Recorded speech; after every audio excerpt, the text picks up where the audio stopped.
Hi there, and welcome to my 9 best flies for 2016. At number 9 on my list is my blue wing olive, which I tie a little differently with horsetail fibers. Always in parachute style, works great when the little mayflies are out, awesome on little freestone streams. Didn't catch as many fish on it this year as usual, but always a good fly. At number 8 on the list is a bead head pheasant tail. Always a good standby fly, very popular. I caught most of my fish on it as a dropper, but it's always good with a little extra weight to get yourself, kind of down to the deep fish. I tie mine always with a nice flashback just to catch the fish's attention.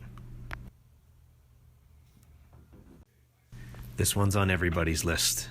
Brown trout everywhere, love it. Even the cuts will eat it. It's great with a big wing on it. I like it in Caddis green.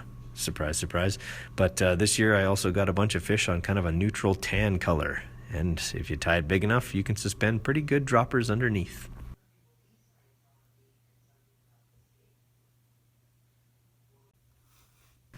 The Stimmy's got to be one of my favorites. I usually use it as an indicator in a dry dropper rig, but when the fish aren't liking the dropper, they'll take that big juicy morsel no matter how ridiculous it looks.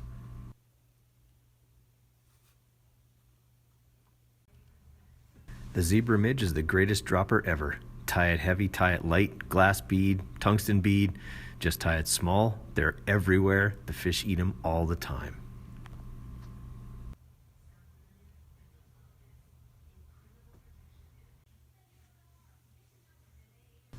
The venerable Humpy. I tie mine with foam, which is unconventional. I like foam and it seems to float really well, helps me suspend big droppers. This Mayfly imitation just gets fish, basically every time. So it's very reliable, and for that reason, it's showing up big time on this list.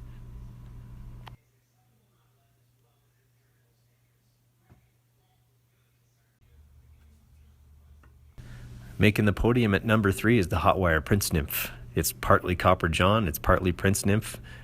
It's something fish really like.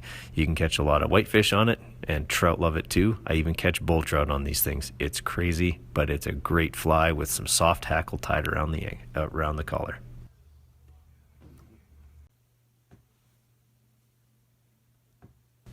In the silver medal spot is a fly that's new to my box this year, and that's the Quill body.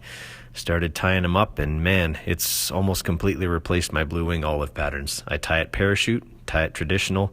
It doesn't seem to matter. That segmentation that it gets just seems to get fish every time.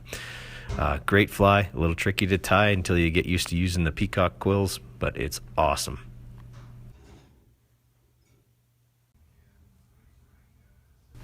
At number 1 is the Midlife Flysis Never Fail Stonefly Nymph.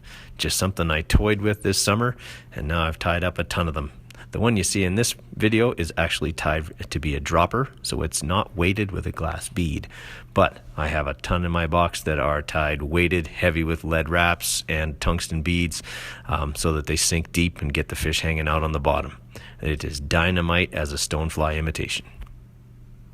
Thanks for watching, everybody. Hope you found this useful. If you did, please leave a like. You can find tie-in videos for these on my channel. Tight lines.